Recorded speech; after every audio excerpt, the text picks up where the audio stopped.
దళిత మహిళ KGBV principal వేధించి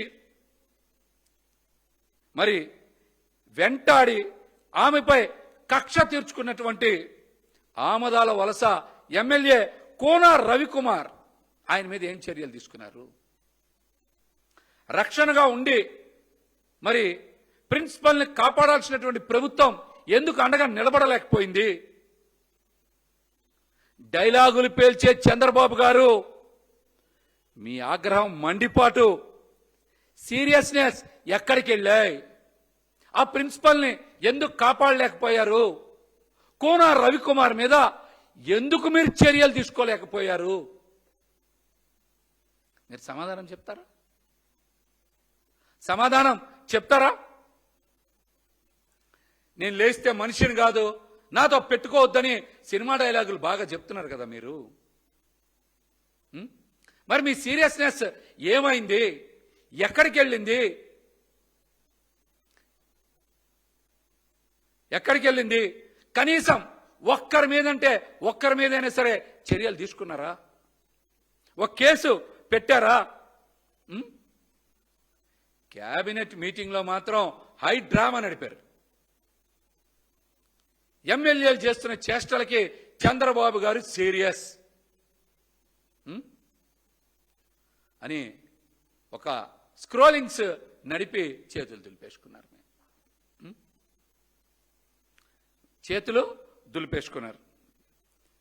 మరి సభ్య సమాజం తలదించుకునేలా తెలుగుదేశం పార్టీ ఎమ్మెల్యే నారా లోకేష్ గారికి అత్యంత సన్నిహితుడైనటువంటి దగ్గుబాటి ప్రసాద్ జూనియర్ ఎన్టీఆర్ గారిని, వారి తల్లిని ఇష్టానుసారం దుర్భాషలు ఆడితే ఆయన మీద చర్యలు ఎందుకు తీసుకోవాలా? జూనియర్ ఎన్టీఆర్ గారిని బండబూతులు తిట్టిన తరువాత దగ్గుబాటి ప్రసాద్ చంద్రబాబు నాయుడు గారిని 2 సార్లు కలిశారు. మరి ఆయన మీద మీరు ఏం సీరియస్ అయ్యారు? ఏం కేసు పెట్టారు? చట్టపరంగా ఏం చర్యలు తీసుకున్నారు? బిల్డప్ బ్రేకింగ్లు మాత్రం బాగా వేసుకున్నారు మీరు. చంద్రబాబు గారు సీరియస్, చంద్రబాబు గారు ఆగ్రహం అని బిల్డప్ బ్రేకింగ్లు మాత్రం బాగా వేసుకున్నారు. కానీ చంద్రబాబు గారు కనీస చర్యలు మీరు ఏం తీసుకోలేదు కదా.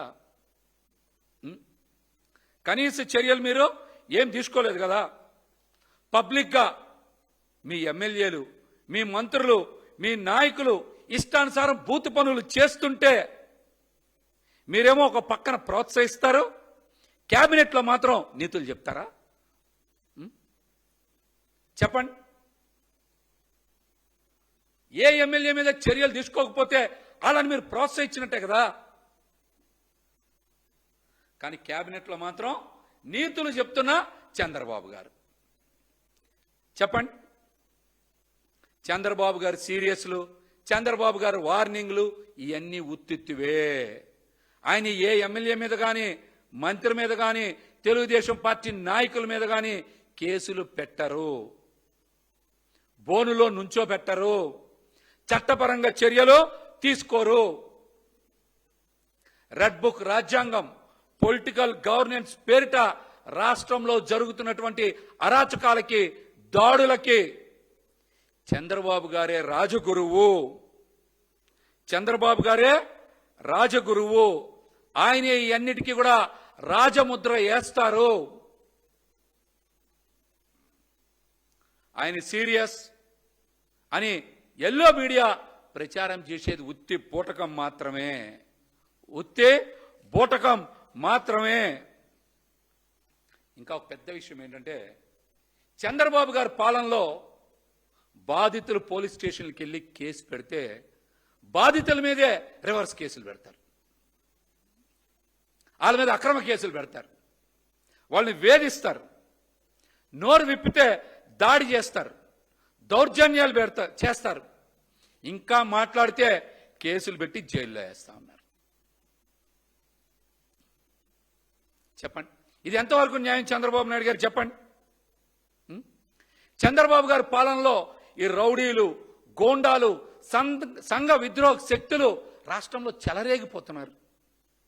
గోండాలు వెచ్చలవిడిగా తిరుగుతున్నారు, దళారులు, అవినీతి పరులు ఇష్టానుసారం భూములు దోచుకుంటున్నారు. చంద్రబాబు గారి పాలనలో ఇవన్నీ జరుగుతున్నాయి.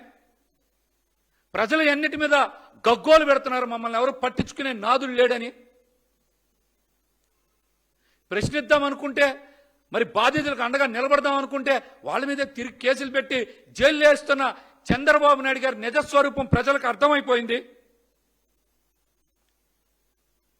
చంద్రబాబు గారికి తెలిసిందల్లా ఒక్కటే, వైఎస్ఆర్సీపీ నాయకుల మీద అక్రమంగా కేసులు పెట్టడం, జైలులో వేయించడం, పైశాచిక ఆనందం పొందడం.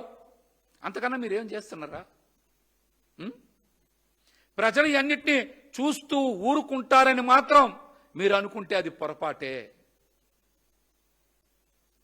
ఎవరి పాలన పారదర్శకంగా ఉందో, ఎవరి పాలన ఈరోజు అత్యంత దుర్మార్గంగా కిరాతకంగా ఉందో ప్రజలు అర్థం చేసుకుంటా ఉన్నారు. ప్రజలకు చాలా వేగంగా అర్థమైంది.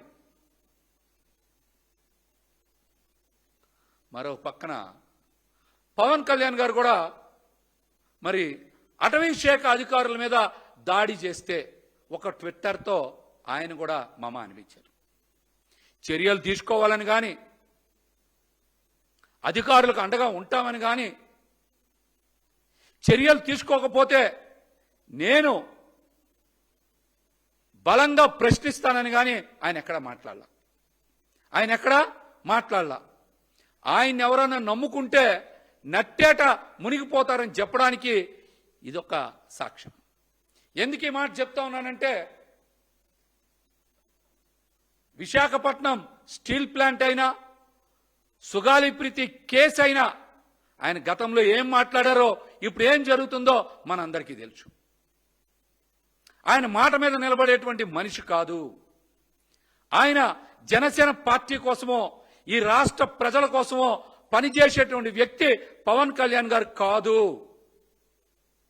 ఆయన వ్యక్తిగత స్వార్థ ప్రయోజనాల కోసమో, లేకపోతే చంద్రబాబు నాయుడు గారి కోసం మాత్రమే పనిచేసేటువంటి మనిషి పవన్ కళ్యాణ్ గారు.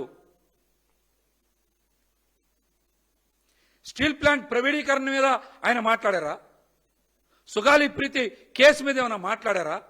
నిన్న అటవీ శాఖ అధికారుల మీద దాడి చేస్తే ఆయన ఏమైనా బయటకు వచ్చి మాట్లాడారా?